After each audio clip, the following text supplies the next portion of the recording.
ఏం ఆలోచించాడంటే, ఇంత గొప్ప భార్య, ఈమె కష్టపడుతోంది నా వల్ల, ఈమెని వదిలిపెట్టేయాలనుకున్నాడు. నేను వదిలేస్తే సుఖపడుతుంది. వదిలిపెట్టి బయటికి వెళ్ళాడు. మళ్ళీ ధర్మం గుర్తొచ్చింది, భార్యని వదిలిపెట్టకూడదు. మళ్ళీ వచ్చాడు, కానీ లోపల కలి. ఆ కలి ప్రభావానికి ఏం చేశాడంటే చెయ్యకూడని పని చేసేసాడు.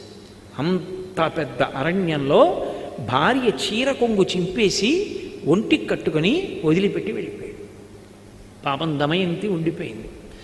అలా వెళ్ళినవాడు నలమహారాజా రక్షించు, నలమహారాజా రక్షించు అని కేకలు వినపడ్డాయి. గబగబా వెళ్ళి చూశాడు. పెద్ద పాము ఒకటి పడుంది. అవతల నుంచి అరణ్యం అంతా కాలిపోయి మంటలు వచ్చేస్తున్నాయి. వచ్చేస్తుంటే పాము అంది, మంటల్లో తప్పించుకోలేను, నువ్వే నన్ను ఎలాగోలా తీసుకెళ్ళి ఏదైనా నది ఒడ్డున పడయి, ఒళ్ళు కాలిపోతోంది మహారాజా, నేను కర్కోటకుణ్ణి, మహాసర్పాన్ని, మునిశాపానికి ఇలా పడిపోయాను, ఇప్పుడు కదలలేనంది. చిన్న పాము అయిపోయింది. దాన్ని ఎత్తి పట్టుకుని నది ఒడ్డుకెళ్ళి దింపబోతున్నాడు. ఒక్క 10 అడుగులు ఈ మహారాజా అంది.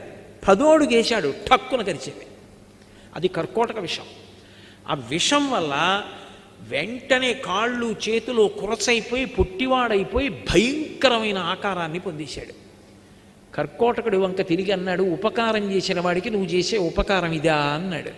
మహారాజా, నేను అపకారం చేయలేదు, నలుడిగా ఎలా తిరుగుతావు ఇంత కష్టంతో, నిన్నిప్పుడెవ్వరూ గుర్తుపట్టరు. ఋతుపర్ణుడి యొక్క రాజ్యానికి వెళ్ళి నీకు అశ్వహృదయం తెలుసు కాబట్టి గుర్రాలు పెంచి పోషించు, వెళ్ళిపోమన్నాడు.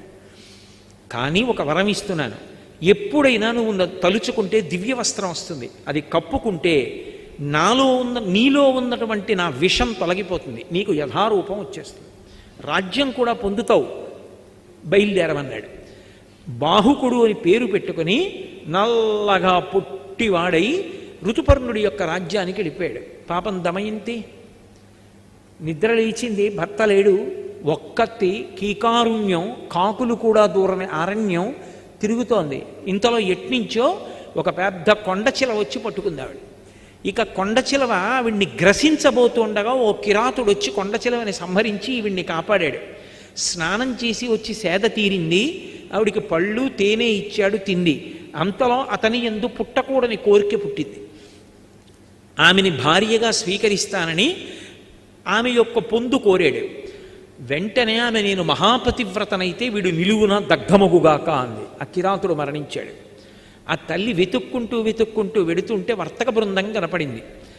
అమ్మయ్య కనపడ్డారు కదా అని, మహాప్రభో నేను నలుడి భార్యని, దమయంతిని, కష్టాల్లో ఉన్నాను, నలుడిని చూశారా అని అడిగింది.